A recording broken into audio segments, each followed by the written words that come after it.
مدينة ماحي الكفر والعار والرجس مدى الدهر فيها قرة العين والنفس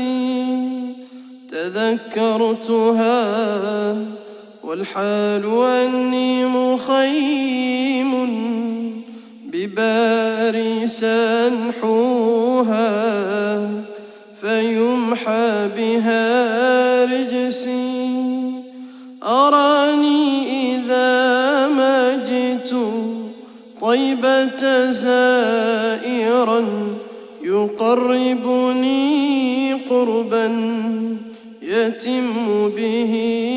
ينسي أكرم خلق الله أحمد ما ترى لزور خلا من كل معنى ومن حس وإنك مختار الإله وملجأ العوالم من جن خفي ومن إنس عظيم الخلق والجود والعطاء به زال همي. di nuyu mboolem kilifa yi fi teew jiital ci nuyoo bi sëriñ bi Seydi Mawlana Cheikh Mouhamadul Mahi Cheikh Seydi Ali Cissé mi nga xam ne ñu ngi sant yàlla bu baax mi ngi nii teew ci suñu kanam teewoon nañ fi ànd ak moom teg xeer ci hôpital bi nga xam ne dara taxut mu taxawal ko lu may liggéeyal maamam jëriñ jaamu yàlla yi gis na ne sëriñam maamam moo fàkk dëkk bi tabaxoon ci poste de santé mu dem ba jamono ittey maamam lépp moo nekkoon liggéeyal yàlla ci jaamam yi mu amee ittey googu amee nono googu mënoon nañoo toog di xaar état wala di déglu état mu ne nañ dox dem ci moyens yi ñu am bu ñu ci état fekkee mu gën a baax ci loolu liggéey bi di dox alhamdulillahi rabbil alamina ba taax yi taxaw lu ajoon ci liggéey bi ci wàllu taax yi taxaw ba lépp noppi alhamdulillahi boobu ba léegi ñu nekk ci équipement bi mooy lu waat lu aju ci matériel yi comme niñ ko gisee nii ci gannaaw xam naa bu waxtaan bi noppee sëriñ bi dana jóg ànd ak autorité ñu xool bagage yooyu noonu waaye nañ xam ne jotaay bi du jotaay ubbi centre de santé bii nga xam ne sëriñ bi moom la doon taxawu ànd ceeg mbooloo mu ànd ci gannaawam mu leen di xiir di leen di ñaax ci liggéeyal yàlla liggéeyal jaamu yàlla yi kon jotaay bi duñ guddal ci présentation bi ni muy tëddee mooy comme ni nga xamante ni moom la ñu ko suñu nijaay monsieur le maire waxee danañ commencé jox kàddu gi borom dëkk mu dalal gan yi dalal gan yi bu noppee danañ jox adjoint au maire mu présenter personnel de santé bi la ma wax région bi médicale bi lu fi teew yëpp mu présenter leen su paree ñu jox monsieur le maire mu joxe ay kàddoom sous-préfet wax nañu ne mi ngi ci yoon bu yegsee danañ ko jox njëkk ñu jox sëriñ bi bu noppee ñu jox sëriñ bi yëkkati jotaay bi def visite bi xam naa matériel yi itam dañ leen ko présenté sëriñ bi mi ne bu borom dëkk waxee ba noppi ñu jox imam incha allahu kon noonu lay demee kon borom dëkk kàddu gaañ ci nuyoo bi ñu ngi ci jiital sëriñ bi kilifa bu tedd gi mu sëriñ Mahi Aliou Cissé di ko ñaanal yàlla yokk aw fanam te dëgëral ko di nuyu xalifa bi di nuyu imam Aliou Cissé kilifa nga aju ci pays bi ñu ngi lay nuyu di la wax jërëjëf ndax jëf ji ki ko jëf ci kenn rek la xool tax mu jëf ko te ñooñu ñëpp kat meññal lañ jógee ci foofu ñu ngi leen di dalal ci dëkk bi nga xam ne moom la ñuy sagoo ñun di ko fuglu waaye di jaar ci yoon yi nga xam ne moom la maam yi rëddoon di sàkku toujours lu baax di sant yàlla beneen yoon nag bi nga xamee ne Serigne Mayali Cissé mii boo buggee tekki luy ab sëriñ rek neel moom ab sëriñ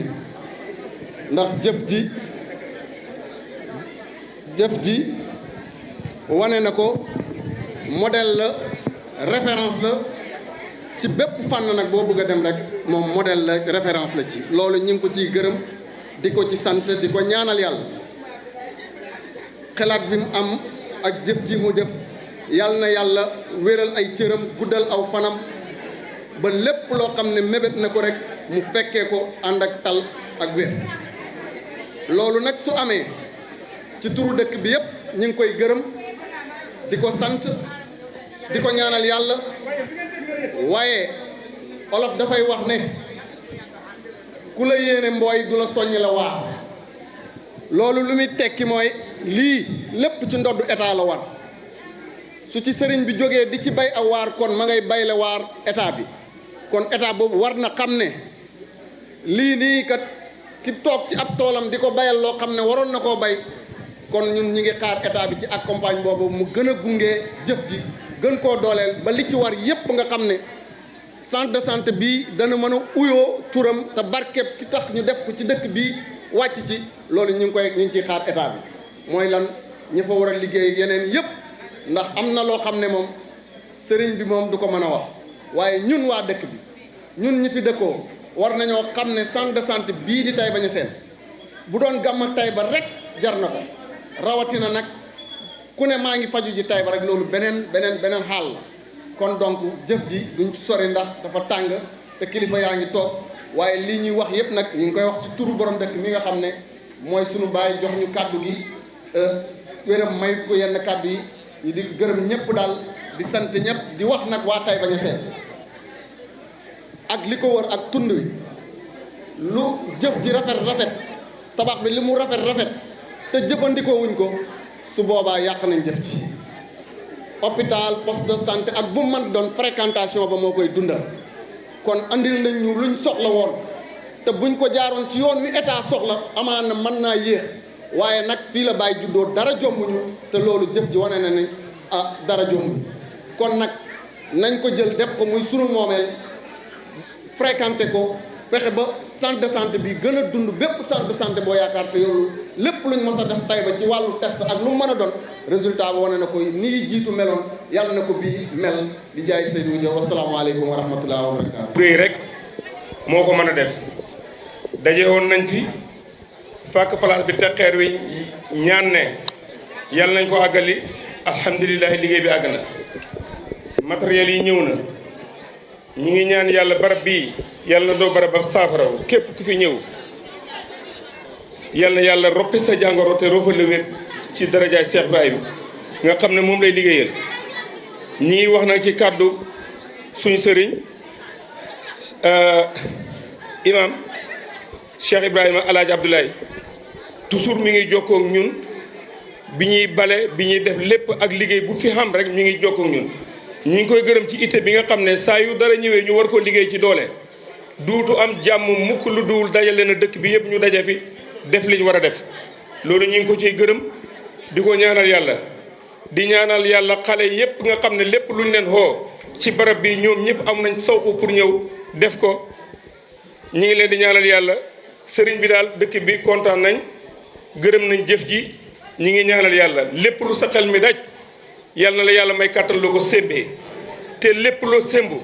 yàlla na ko yàlla xàggali ci sa kanam te yàlla barkeel barab bi barkeel lépp loo sémbu yàlla na la yàlla def ngay mag yàlla wattu la ci zahir wattu la ci baatin def la ngay keno ci pay bi ci daraja Cheikh Ibrahima ba lépp loo xam ne sémbu nañ ko fi nga fekkee ci lu bëree bëri yàlla may la fan gudd parce que njëriñ nga ci pays bi njëriñ nga ci àdduna bi rawatina nag ci Taïba gi nga xam ne da nga fee jublu mënoon ngaa jàpp yeneen itte waaye sa barab sa liggéey yi nga sémbu fii ci Taïba ñëpp di ci disgéel seen bopp ñi ngi ñaan yàlla na ko yàlla jëmale kanam ak yeneen di sémbu yoo xam ne ñi ngi lay roy yal na yàlla mottali yëpp sëriñ bi daal gërëm nañ ñi ngi sant yàlla barab bi jotaay bi dafa xat alhamdulilah rabbil alamin lépp lu ñu la fi ñaanal yal na ko yàlla nangu. mbooloo mi ñoo ngi leen di nuyu sëriñ bi ak ñi mu ànd ak ñëpp ñun présentation délégation direction régionale de la santé bu Kaolack moom la ñuy def ki ko jiite nekk Ibrahima Ndiaye nekk pharmacien nekk ci direction régionale de la santé bu Kaolack mu ànd ak Abdoulaye Mbaye nekk responsable bureau régional de la maintenance ñu ànd ak Bàcc Kan mi chauffeur bi leen indi bi ñëwee ñu fekk fi Boubacar Faye mi infirmier chef de poste bu Taïba ñooñu sëriñ bi mooy ñi nga xam ne ñoo teewal docteur Bari nekk directeur régional de la santé ak docteur Kaba mi nga xam ne mooy médecin chef district bu Nioro ñooñu nag biñ ñëwee ba tey fekk nañ fi El Hadji Wakili mi nga xam ne mooy vice président conseil départemental bu Nioro ndax li ñuy waxtaanee tey mi centre de santé bi li ñuy wax compétence ci wàllu administration su boobaa def ci am loo xam ne dafay aju ci conseil départemental kon bi ko maire yëgalee moom it mu ñëw mi ngi nii toog mooy El Hadji Wakili ñëw te xam ne mbir mi ñuy waxtaanee dafa aju ci li nga xam ne mooy conseil départemental. léegi sëriñ Aliou wax na ko bi muy commencé ñu ngi fàttali ko keroog sëriñ bi bés biñ toogee fii di teg xeer wu njëkk bi lañ waxoon rek moom lañ waxaat tey 1965 moom la bàyyi Maolana Cheikh Islam ubbi dispensaire fii ci Taïba kon ñu dem tey ba 2025 ñu ne centre de santé bi ñu ngi ci yoonu ubbi ko loolu sant yàlla la ñu ngi lay ñaanal comme ni ko ñëpp defee di wane ne daal lii mbir la moo xam ne lépp lu ci wax danañ ko def li ci des ci wàllu am na ci loo xam ne waxoon nga ko maire moom bu ñëwee dana ci ñëw te délégation yi lañ doon présenté rek ndax kàddu yi jërul mi gudd mbir mi tàng na wasalaam. ñuy présenté matériel bi fi teew bu noppee ñu jox kàddu gi monsieur le maire mu fii yëpp fourniture de bureau mbooleem bureau yoo xamante ni ñi ngi fii ci centre de santé bi li ko war a équiper yëpp teew na ay drap ak i serviette yoo xam ne danañ ko soxla ci centre de santé bi pour lii nga xam ne jot nañ koo gis fii mu tege lépp lu aju ci dara ak serviette yu ko war a couvrir teew na mi ngi ci kees yi ak matériel yi ñu gis am na ay casquettes ay chapeaux chirurgicaux ak ay couvre de chaussures lépp loo xamante ni ay jumtuwaay la ñiy faj war koo sol ak ñi war a opérer lu jëm seen i gants ak seen i dàll loolu yëpp teew na am na ay gants non stériles ci lu jege ci 15 kees yoo xamante ni teew na fi am na ay lunettes et protection du visage lépp lu jëm ci wàllu lunette ak luy kaar seeni xar-xanam ñoom ñuy liggéey loolu itam teew na fi ci 5 kees blouse patient blouse yoo xamante ni ay yére yoo xamante ni ñi nga xam ne ñoom fii fajoo seeni faj laaj ñu solal leen ko teew na fi y compris tissu protecteur de papier couverture ak i dara yi ñu leen war a couvrir yooyu yëpp teew na fi blouse chirurgicale stérile teew na ci itam ci lu mat 5 kees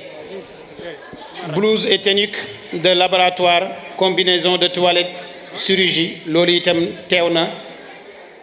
quantité bi mi ngi toll ci 5 kees gommage FIG boobu tamit 5 kees mi ngi fi pansement stérile 2x2 4x4 moom tamit quantité bi 5 la pansement ruban pansement transparent loolu itam teew na ci quantité bi 10 kees la kit de changement de pansement plateau la création kit de soins des plaies lu aju ci faj ay góom lu aju ci faj lépp lu jëm ci góom ak i lakk ak yu demee ni ko noonu lu ñuy wax pansement rek ci faju loolu juróomi kees itam teew na fi gaz et tout autre pansement non stérile am nañ ci quantité bi 10 désinfectant non patient et produits de stérilisation et de spray loolu ci teew ci quantité mi ngi toll ci 10 lépp lu aju ci désinfecté maanaam lépp luy microbe di raxas plateau yi raxas désinfecté lu aju ci hôpital bi yëpp loolu nee nañ quantité bi mi ngi toll ci 10 doublure poubelle sac à ligne et en plastique loolu am nañ ci 4 maanaam lépp lu aju ci lu jëm ci wàllu cet gi ndax lii ku ko xam lu jëm ci poubelle ak lu jëm ci saag yoo xamante ni blouse yuñ wax ak drap yuñ wax yëpp ñëw na ànd ak équipement bi danañ soxla saag yuñ ko def pour buñ ko waree fóot yooyu itam matériel yooyu noonu teew na contenant pour objet tranchant envoi uniquement avec couvercle loolu am nañ ci 5 stérilisation ruban indicateur enveloppe et sachet loolu am nañ ci 5 capuchon de bouffe adaptateur et autres fournitures de perfusion pointe de fiole et adaptateur loolu am nañ ci itam 5 ligne percutanée centrale am nañ ci 5 extension siège et tube secondaire am nañ ci 5 aussi tubulure primaire y compris la tubulure de sang am nañ ci 5 kit et ensemble de démarrage am nañ ci 5 aiguille jaune mixte am nañ ci 15 aiguille jaune mixte ba tey amaan nañ ci 10 caisses seringue 1 am nañ ci 10 caisses seringue 3 cc am nañ ci 5 caisses seringue 5 cc am nañ ci 5 seringue 10 cc et 12 cc 5 seringue 20 cc 5 seringue 30 cc et 60 cc 5 fourniture de prise de sang porte-vaccin et aiguille papillon lunettes am nañ ci 5 contenant et étiquette laboratoire 5 gobelet cuillère et étiquette à médicaments compteur support pour seringue tubex am nañ ci 5 fourniture pour bébé et accouchement 15 couches et lingettes 10 caisses fourniture féminine y compris les cousinettes et les ceintures le lavage périnatal les bains de siège 10 fourniture du moulage rouleau de toile plâtre fibre de verre chaussures en fonte talons en fonte loolu am nañ ci 5 coussinettes cousin de positionnement 5 écouvillon applicateur coton-tige abaisse-langue boule et coton 5 bassin et lit et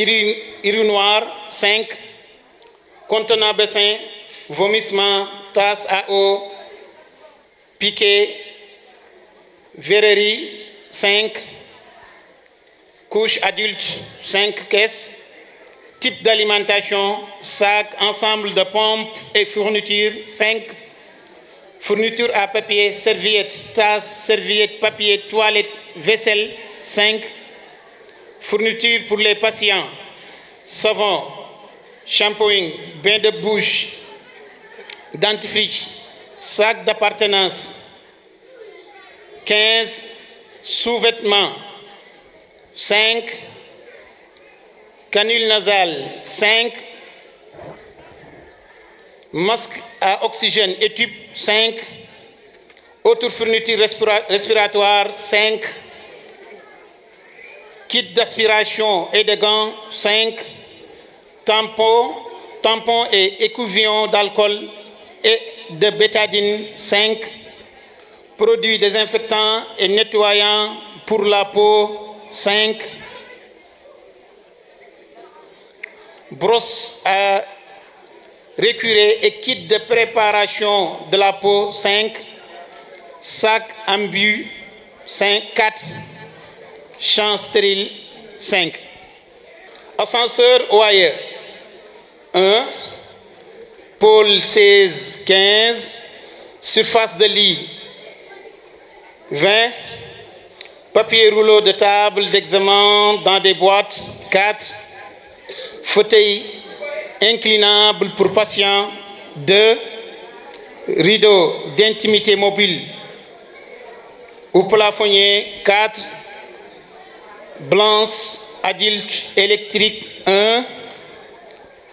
échelle nourrition 1, bac de rangement empilable 5, aide debout enfant nourrition 1, tabouret d'examen 4, kit d'instruments chirurgicaux 1,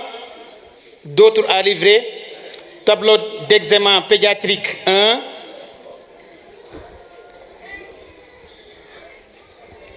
tableau d'examen pédiatrique 1, tableau d'examen 2, tableau d'examen électrique 1, poubelle à risque biologique 5,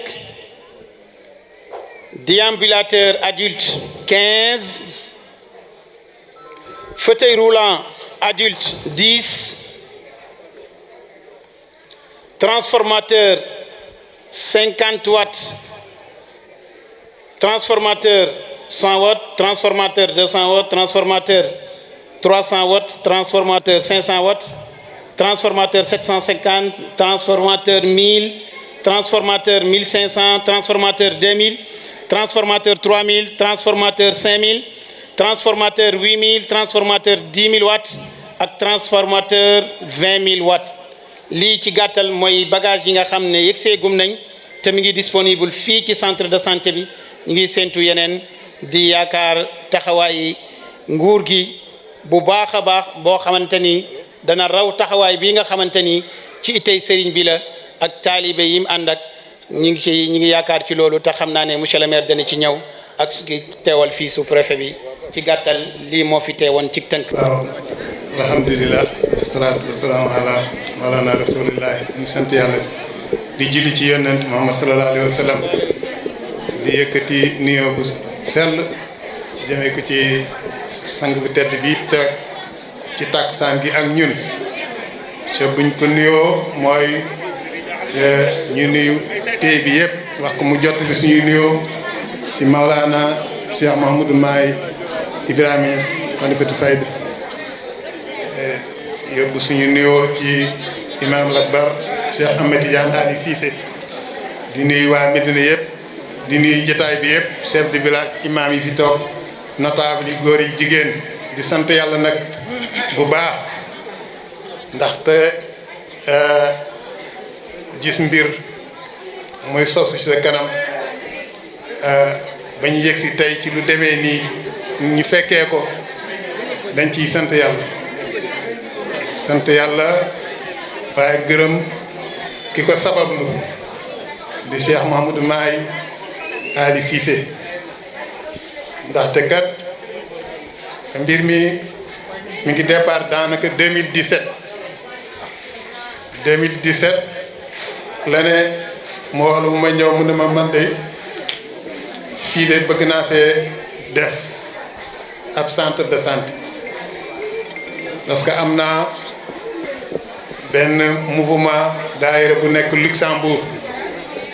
mouvement de solidarité humanitaire alfidienne nekk si Luxembourg pare nañ pour jàppale ma ci ñoom samay taalibe lañ l'essentiel nañ am fii suuf fuñ ko def donc ci kaw loolu ñu oote conseil municipal bi ñu def délibération bi affecté ko fii pour que mu def booba léegi nag mu ciy def itte liñ ci njëkk a dox mooy d'abord il faut que nga am parce que boo bëggee tabax centre de santé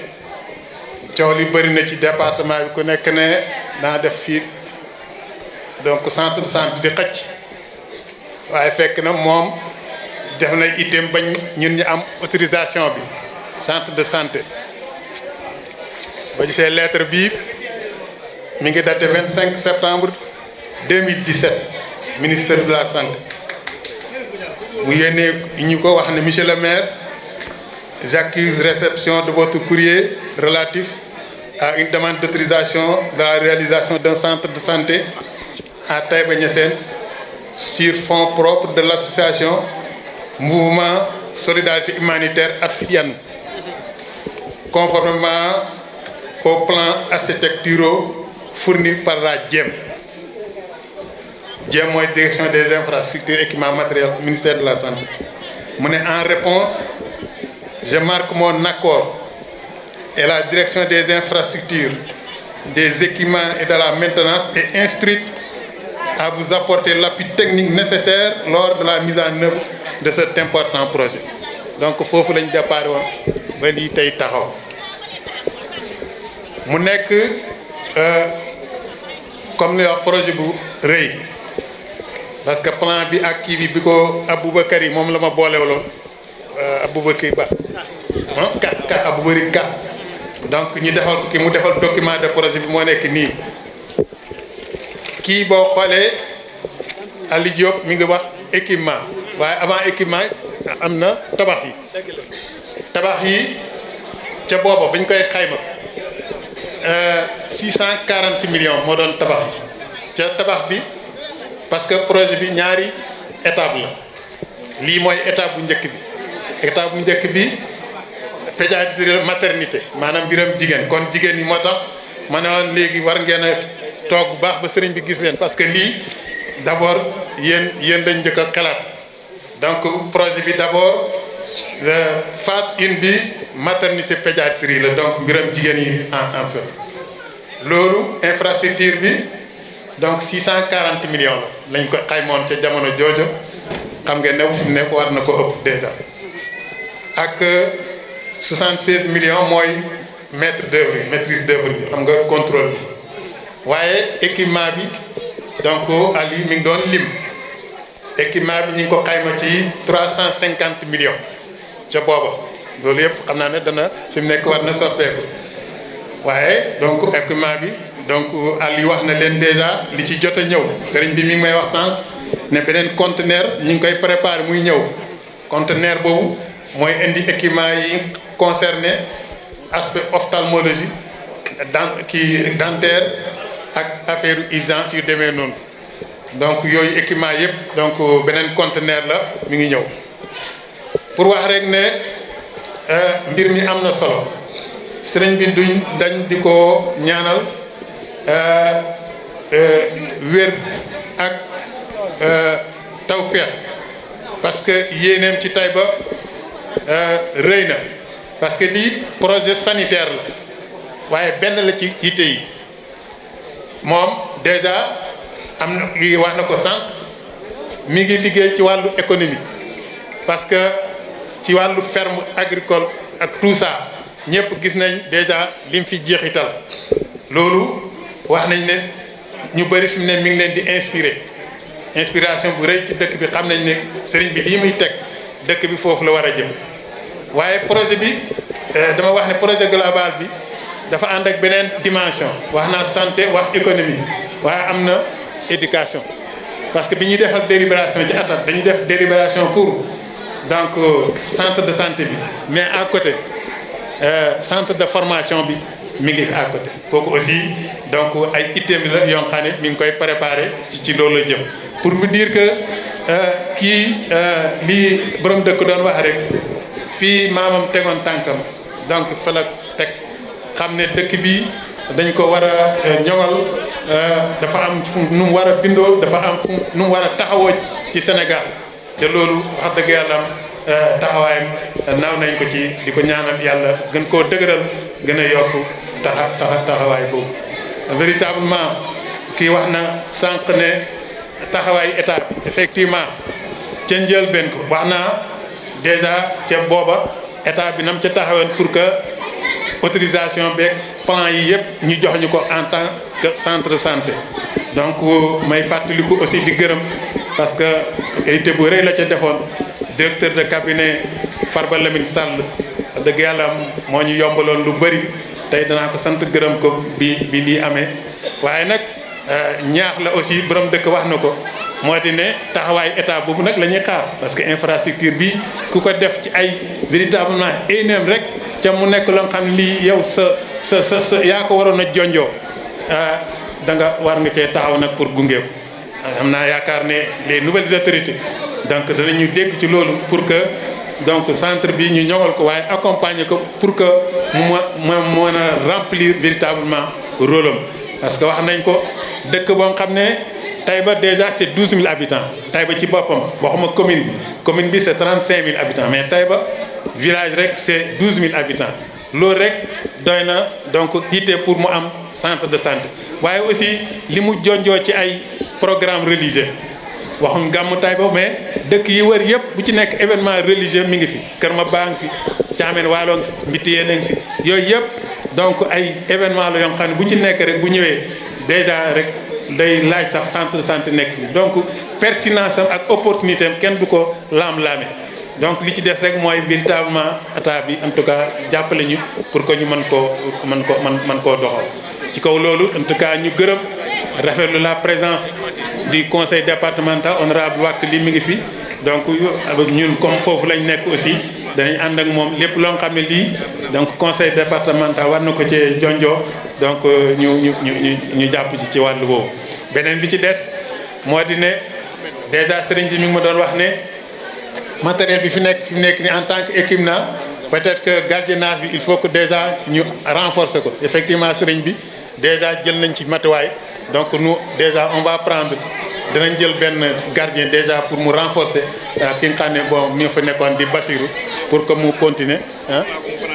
waaw dana commencer tey donc gardien boobu pour que véritablement ñu mën a sécuriser matériel bi en attendant ñuy finaliser donc le projet en tant que tel. loolu daal je crois moom lañ amoon lu ñu wax encore une fois di gërëm donc le service médical di gërëm donc le sous-préfet ni mu woon na ñëw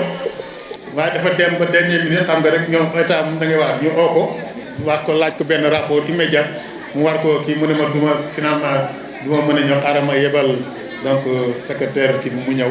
donc ñu ngi koy gërëm di ko rafetlu teewaayam en tout cas tout ce que recherche daal mooy véritablement xam ne sëriñ bi def na fi itte bu kowe itte boobu nag dañ ko war a gërëm waaye jàppale ko ci gunge ko ci donc lii war a ñëw wax naa ko des na bëri na laaj na aussi donc état bi jàppale ñu donc ñu woot donc autorité yëpp pour que ñu ñëw jàpp ci lii xam ne donc fii dëkk Maolana Cheikh Islam la ku fi def rek donc sa bopp lañ la nga ko defal yàpp naa ne danañ dégg donc wax boobu wax ne ku fi moom jublu moom wax dëgg yàlla ku fi jublu rek yàlla yeebanal say mbir état bi ñu ngi yàq ñu jublu ko pour que lii yegg ñu mën koo ubbi ci bisimilahi rahmaani rahim parce que wax nañ dañuy ubbi waaye mbir mi defe naa duggul ubbi sax xanaa dañ doon ñëw pour rek def la situation bagage yi li ci ëpp ci bâtiment yi ci phase 1 bi pare na donc équipement bi maa ngi ñëw donc il était normal sëriñ bi ñëw xool ànd ak presse bi ñu constaté ne lii ka fi ne fii la toll pour que ñu mën a def jéego yi ci des loolu la ñu waxoon encore waa sëriñ bi ñu ngi lay gërëm di la sant allahumma salli ala sayyidina Muhammad salaatu wassalaam sayyidina mawlana Muhammad ibn Abdillah wa ala alihi wa sahabatihi wa man wala assalaamu aleykum wa rahmatullahi taala wa barakatuh ñu ngi nuyu Taïba Niassène ci Taïba Lambo yëpp ñu ngi nuyu monsieur le maire waaye di nuyu représentant sous-préfet di nuyu mbooleem ñi nga xam ne ñooy comité de santé ñi nga xam ne ñoo teewal médecin chef fële ca Kaolack docteur Bari ak médecin bi nekk ci Nioro ñu ngi nuyu borom dëkk di nuyu imam di nuyu machaayix yi ak aïma yi fi teew yëpp di sant yàlla ci bés bi ñu ngi jotal ci nuyoo al imam Cheikh Ibrahim Ay Abdullahi imam jotal na ko léegi waaye fam toll ci Jurbel mu ngi doon teewoo bu fekkee lii mook Cheikh Ahmed yàlla def waxtu wi lii duut lu ñu waajoon waaye mu ngi teew ak ñun ci bés bi soxnaam tim Seyda Umul Fadli mu ngi teewal nuyu Oustaz Khalil nuyu suñu nijaay yi nekk yëpp suñuy mbokk suñu yaay yi fi nekk yëpp di leen jotal tim nuyooyu waa Medina comme lii duut luñ préparé woon pour def ko démb dama oo monsieur le maire wax ko ne ko bagage yi ñëw na bi mu ñëw dama ebal seulement rek mu ñëw teg ko comme àggaguñ ci ubbi ma wax ko ne ko bagage yi hôpital baa ngi foofu tey baaku moom kon nañ ut kuy dimbalee say Bachir ci gardien mu ne ma loolu yooyu dafa yomb moo ñaantim moo ciraax pour ñu ñëw ba nit ñi tim xam ne bagage yi ñëw na waaye bu taxutoon ak loolu kilifa yëpp ci Medina ñi nga xam ne teewoon nañu ñun bi ñuy teg pause première pierre muy xalifa muy imam Cheikh Tidiane muy waa Medina yëpp dañ ñëw buñ àggee ci bés boobu waaye yëg nañ ne tim ñu ngi ñëw fii ñu ngi ñëw ànd ak suñu mbokk Mouhamadou Bey Cheikh Omar Cheikh Baye Muftar ak mbooloo ñu ànd ak ñun ñëpp pour lii àggaguñ ci ubbi àggaguñ ci wax dara dañ ñëw rek pour teg te tim mbir mi dañoo bëgg suñu wàll ci mbir mi bu mu nekk wax suñu wàll ci mbir mi mooy ñu fexe rek mu nekk jëf comme niñ commencé ba àgg fii dañoo bëgg jëf ji di gën a fës wax yi comme ni ko monsieur le maire waxee noonu la tëddee ndax biñ commencé wax ko lépp lu nga xam ne aju na ci wàlli suuf seeg yombal loolu yëpp am ci taxawaay la ko def ñu ànd ceeg ONG bi nga xam ne ñoo ko sos muy El Fitiyaanu bi nga xam ne pour doxini jamono rek la waaye moo doon daayira bi waaye ba jamono tolloo ci boobu ngay wax ak àddina bi il faut nga wax ak ñoom ci langage yi dégg moo tax ñu sos ko El Fitiyaanu boobu am na Luxembourg am na Amérique yoo xam ne bi nekk Amérique sax moo njëkk a am reconnaissance am na Sénégal am na France waaye liggéey bi mbokki taalibe yi nga xam ne ñu ngi ci Singapour gannaaw yàlla ñoom ñooy ñi nga xam ne biñ commencé liggéey bi muy Khalid Ajmaïn ak jabaram ñooy ñi nga xam ne ni commencement liggéey bi ba mu sori ba njëkk Covid bi di ñëw mu ëpp ci liggéey boobu ñoo ci ñoom la doon jaar Luxembourg ñëw bi nga xamee ne nag Covid bi ñëw na nga xam ne àddina yëngatu ci dafa jafe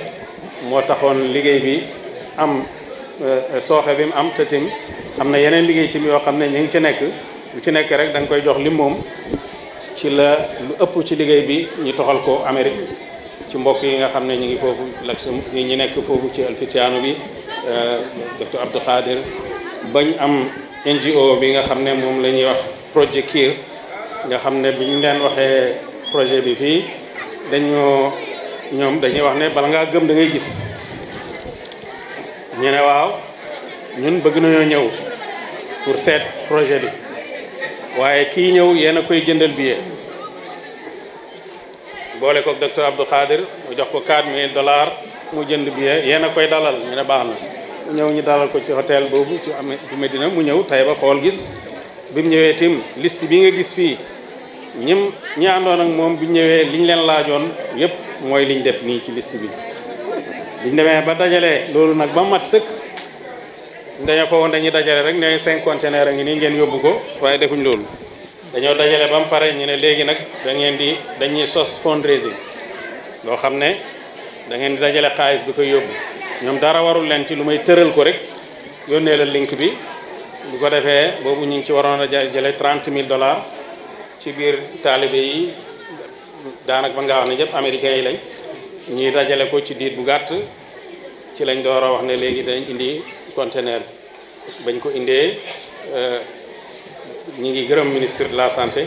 parce que Ibrahima Sy avant sax ñu àgg ci conteneur bi ci 2024 amoon nañ audience ak moom ma ebal Saba Sané ak Maître Thiam ak docteur Wele ñu toog ak moom waxtaan ak moom mu rafetlu xalaat bi ne daal lépp lu ngeen ci def pare nañ pour jàppalante yéen parce que ñu ne ko ñun dañuy tabax hôpital mais duul loo xam ne dañ koy def pour bugg ci benn dërëm dañ koy def pour liggéeyal Cheikh Ibrahim ak jëriñ peuple Taïba bi nga xam ne ku leen jëriñ it ba léegi ci liggéeyal Baay ci loolu la nekk waaye ñun soxlawuñ ci dara waaye ku mbir na ku ci soxla Cheikh Ibrahim soxla nga ci lépp waaye mën nañu wax ne zahir bi soxlawuñ benn dërëm boo xam ne nii hôpital bi daf ci génnee pour ñun ñëw ci ñun bam dañ ko bugg a def waxtaan nañu ministre bi ci 2024 bi wax ko ne ko bu paree dañ ko koy jébbal ñoom ñoo koy rôle ñooy amee lépp liggéey bi ñun wàllu social mën nañ cee continuer di ci jàppale lépp loo xam ne hôpitaux yu mag yi yu baax yi am nañ ko ñu ngi ko bàyyi ci suñu xel lépp luñ mën a jëli feneen indi ko pour mu jëriñ askan bi fii loolu moom duñ ko bàyyi dañuy continuer ci loolu am na centre beneen nga xamee ne formation nga xam ne jigéen ñoo ko moom war na cee tegu loolu it mu ngi ci kanam bi conteneur bi ñëwee tim comme ñun am nañ ONG am nañ droit pour génne conteneur sans ngay fay taxi parce que xam nañ ne ci njëriñal nit ñi rek lay dem loolu tim pour mu gën a gaaw tim ministre bi def na ci ay taxawaay ba nga xam ne bagage yi li nga xam ne ci wàlli gouvernement la fayuñ ci xanaa magasinage bi nga xam ne moom loolu moom bateau bi koy indi tardé na ay fan loolu bañ ne dañuy fay 2 millions loolu fay nañ ko pour mu génn rek gaaw a agsi waaye bu dul loolu fayuñ ko ci mais comme am nañ loolu suñ droit la waaye itam du ne sa droit da nga koy jot mu yomb mënoon naa gën a jafe moo tax ñu ngi gërëm le ministre ñu ngi gërëm président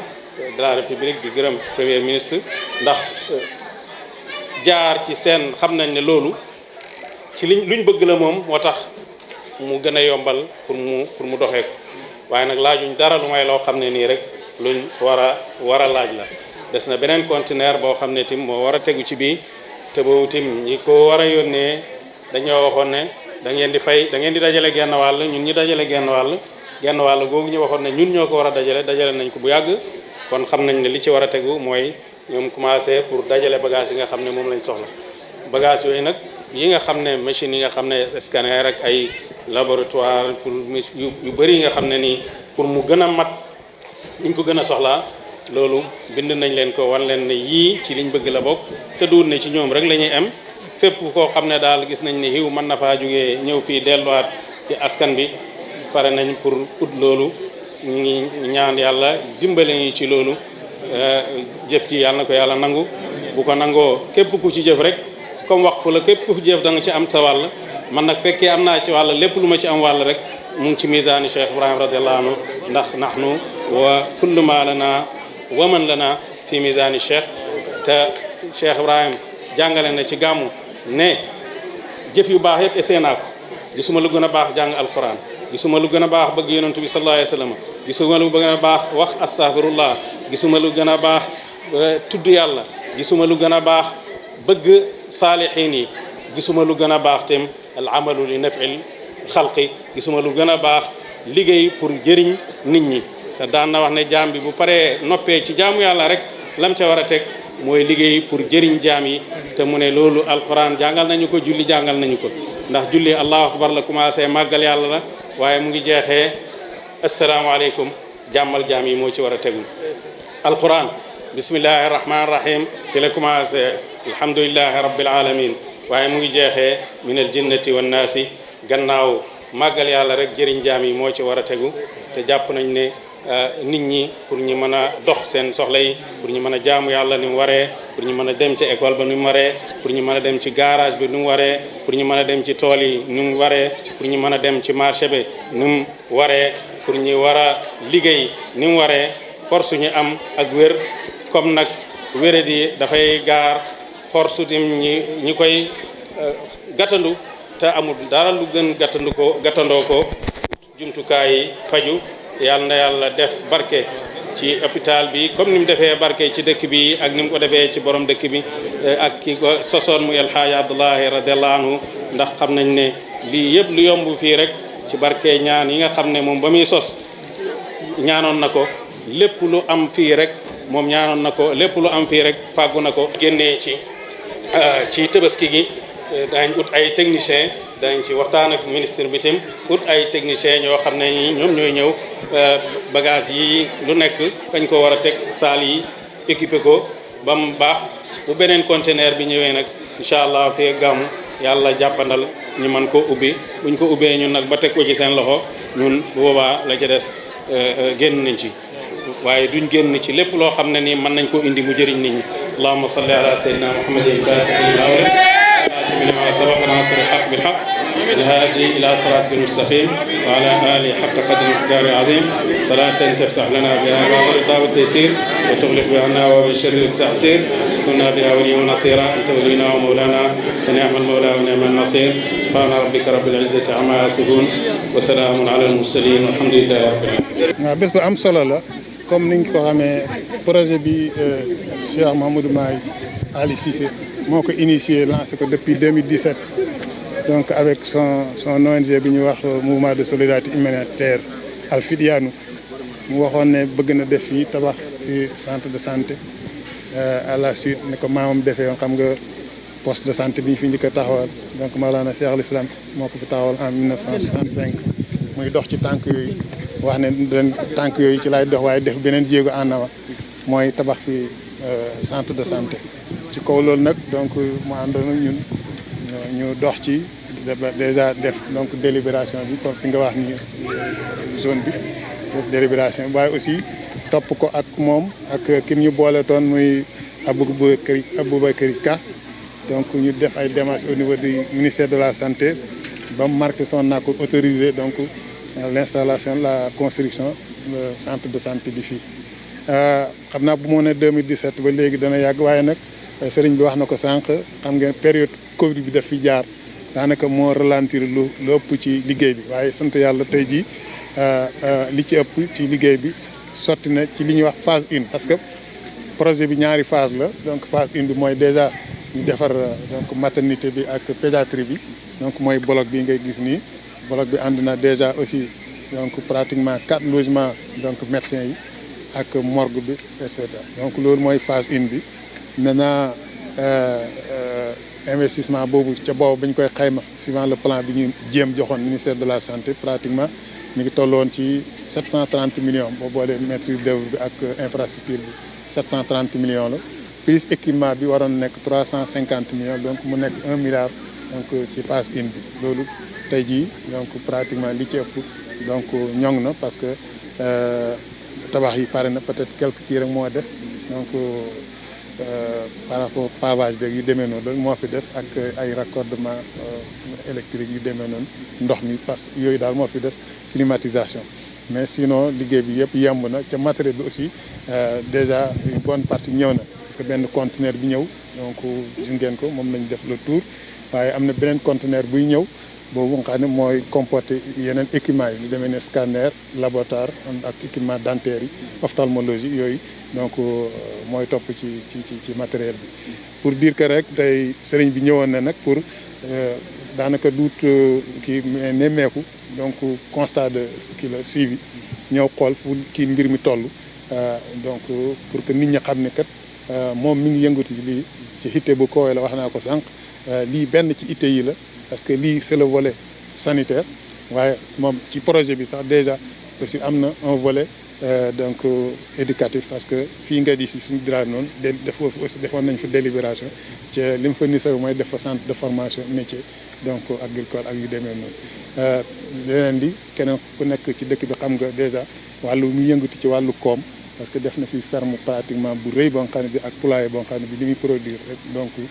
inspiré nañu bëri ci dëkk bi pour vous dire que ne daal tey jii donc jour mbégte lañ am parce que aussi bokk ak nit sumb dara ñuy dox ba daanaka nga agsi ci jeexital bi nga xam ne léegi waajtaal rek pour que comme ni ko sëriñ bi waxee di ministre mooy bala ñu àgg ci gàmm bi pratiquement lépp pare ñu inauguré ko waaye nag ci kaw aussi comme niñ ko waxee rek accompagnement donc de l'État ci loolu accompagnement bi bon amuñ ci sikki sàkk au départ déjà donc en son temps ministère moo ñu accompagné ba boole ñoo jéem bañ jox ñu autorisation bi aussi tout ça ñu commencé ko ca donc ni nga ko déggee ca cadre sëriñ bi aussi ministre de la santé actuel bi ñu ngi ko doon jàppale pour que donc sortie matériel bi tout ça te yaakaar naa ne aussi comme ni ñu ko MCR wax donc kii fi représentant médecin chef régional ni mu ko waxee danañ ñëw donc sur le plan technique donc accompagner ba matériel bi yëpp lu ci nekk ñu installé ko fi mu war a nekk pour que déjà bu àggee ci liggéey bi mu yomb.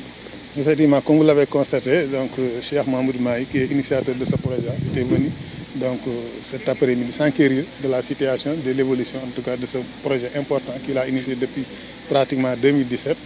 et donc qui en son temps avait déjà reçu l'onction de l'État, qui avait donc par l'État qui m'était adressé, en tout cas l'État a marqué son accord pour la création de ce centre de santé. Et ça a été fait donc depuis lors. Il est bien vrai que depuis 2017, donc ça a quand même un peu duré, mais la période donc Covid donc avait pratiquement ralenti des choses. Mais Dieu merci, aujourd'hui pratiquement les choses ont bien évolué. Donc cette première phase, parce que ce projet est conçu en deux phases, une première phase qui consiste à réaliser en tout cas la maternité et la pédiatrie. Donc les bâtiments sont déjà prêts, mais donc derrière il y a déjà une morgue qui est prête, mais aussi l'ensemble des logements des médecins en tout cas donc qui doivent loger ici donc pour les traitements. Ça c'était donc la phase 1. Mais maintenant, donc, tout ce qui concerne aussi l'équipement,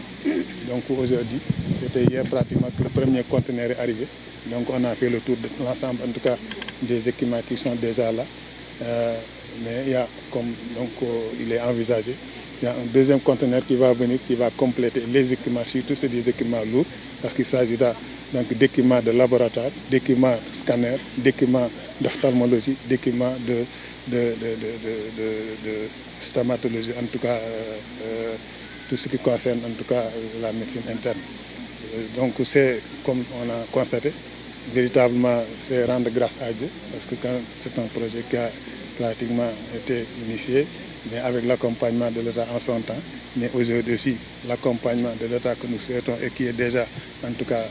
en train de se réaliser, parce que le médecin chef régional donc, était déjà là. À côté de moi, vous avez déjà donc, l'ICP qui représente donc, le MC de Nioro. Tous, en tout cas, se sont engagés pour accompagner du point de vue technique pour véritablement l'installation de tous ces équipements qui sont là et permettre prochainement donc, le démarrage officiel du centre de formation. Le coût global de ce centre? Donc,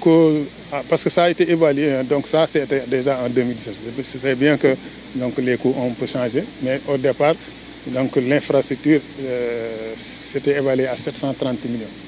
Première phase. Je dis encore c'est la première phase. Parce que derrière vous avez un vaste espace qui est réservé pour une deuxième phase. Donc pour introduire la médecine interne et tout ça. Mais pour l'instant, cette première phase concernait donc la pédiatrie et la maternité. Maintenant c'est ça, c'était évalué à 730 millions. Donc plus son équipement 350 millions. C'est aujourd'hui ce qu'on constate. Donc à l'heure actuelle. Qu'attendez-vous de l'État du Sénégal? Continuer à nous accompagner. Comme j'ai dit au départ, donc on avait déjà l'accompagnement et c'est l'occasion, je l'ai dit dans mon propos, donc de saluer en tout cas vraiment la détermination du directeur de cabinet du ministre de la Santé d'alors, mon ami et frère, donc Farba Lamine Sall, qui nous avait véritablement accompagnés pour que véritablement l'autorisation soit en tout cas faite pour qu'on donc mette en place donc, cette infrastructure. Aujourd'hui, donc, le calife, le chef religieux l'a dit, donc Mohamed Mahi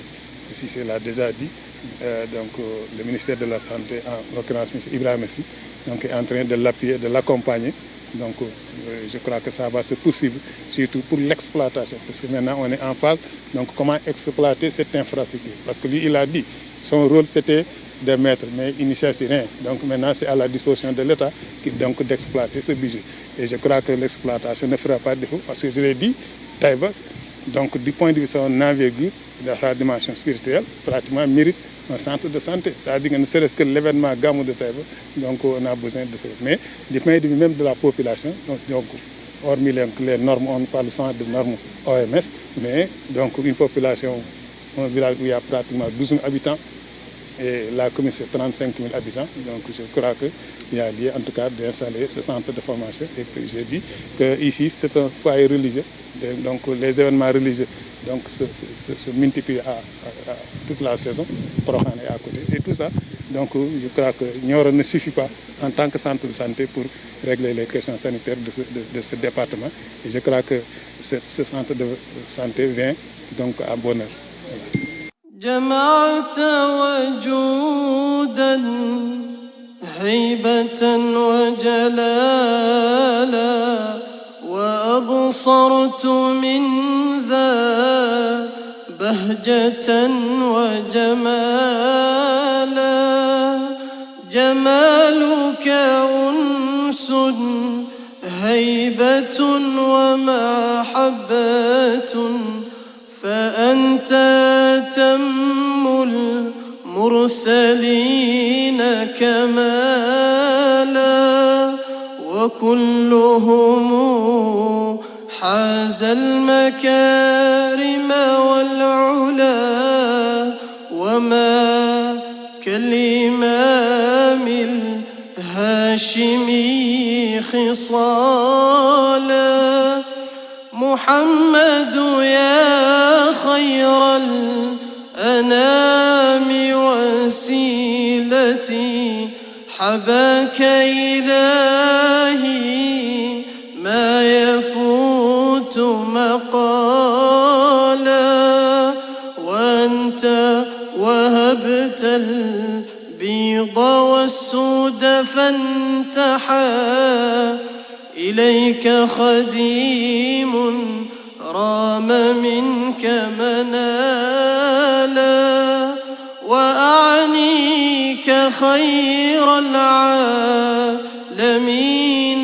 وسيلتي منيلي لدى اليوم الرهيب نوالا وتيمني حبيك صرت مجمجما على البر والأجواء أروم وصالا فغادرت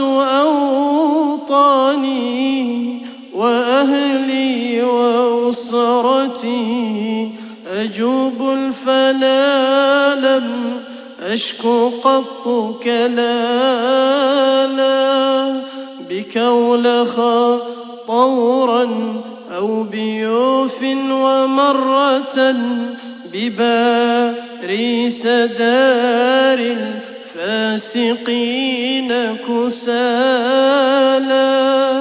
ببلجيك يوما ثم يوما تجولا بقاهرة أبغي هناك جمالا